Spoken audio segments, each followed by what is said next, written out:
About to do an NBA talk on the All-Star power forward Paul Milsap, who's going to be happy next year because they made the playoffs this year without Al Horford, and now they get a full season with Al Horford. So we gonna see him have the ball less in his hands, which is gonna be good for his easier shot attempts because Paul Millsap showed that he can be an all-around player in this league. He put up 17, almost 18 a game. He averaged a block. He averaged a steal, 3.1 assists, 8.5 rebounds.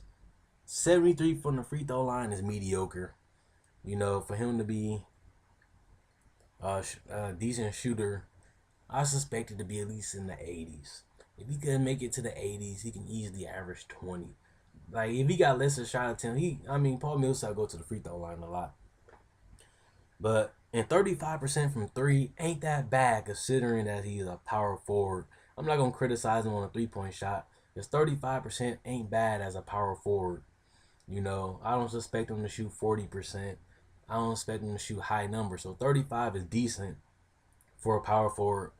He's showing his all around game with the 3 assists and the 8 boards, and he's showing that he can score.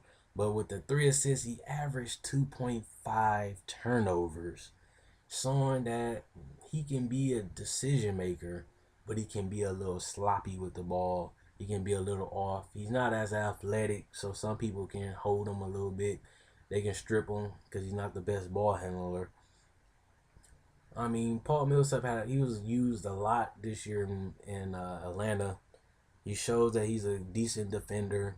He's showing that he can block shots. He's quick enough to block shots, and he's quick enough to play the passing lanes. He's quick enough to strip you if you put the ball in the wrong area, and he can just like, okay, I'm about to go for the steal. So he's showing that his blocking steal numbers is up there. His turnovers 2.5 is a little high. But like I said, with Al Horford coming back, that should go down to 1 a game because he ain't gonna have the ball in his hand. They're gonna run a couple post plays for Horford.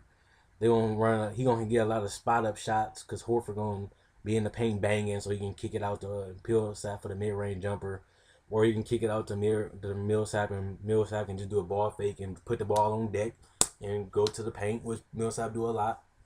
He don't settle for the jump shot. He attacks. So sometimes, while Horford's gonna take a lot of the usage off of Paul Millsap because you don't have another scorer in the paint, and then he has another person that can help him facilitate the ball because he can be a post playmaker. Al Horford is, so he's gonna get a lot of mid range shots. He's gonna get a lot of putbacks now. He don't have to worry about being the main scorer and the main ball handler and the main rebounder this year.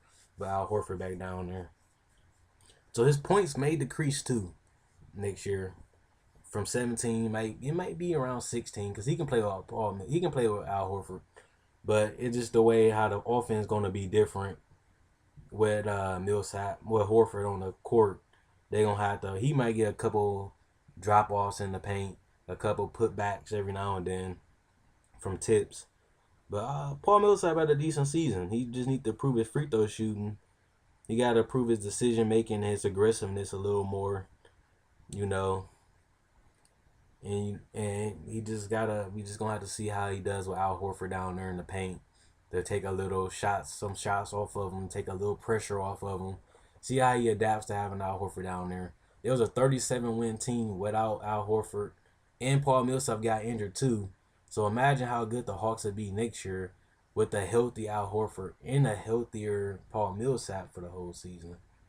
With Jeff T running the point guard and Kyle Korver at the shooting guard. Them some weapons on that team. Easily a 45-win team. They won 37 games without Al Horford. They can easily win 45 games with Al Horford. So with that being said, look out for the Hawks next year. They won't be winning no championships no time soon, but they showing that they gonna have a decent roster in the future.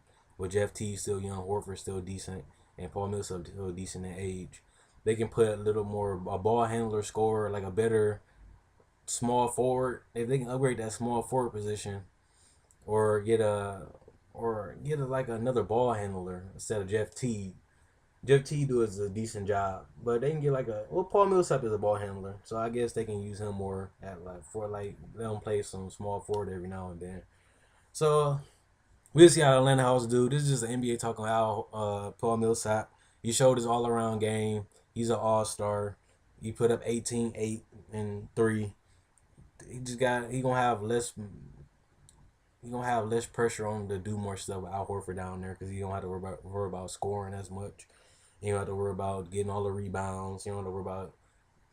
He gonna have a lot of burden taken off of him, so he should be able to do the same stuff next year, just with less pressure, with another scorer down there, and Jeff T as the main ball handler.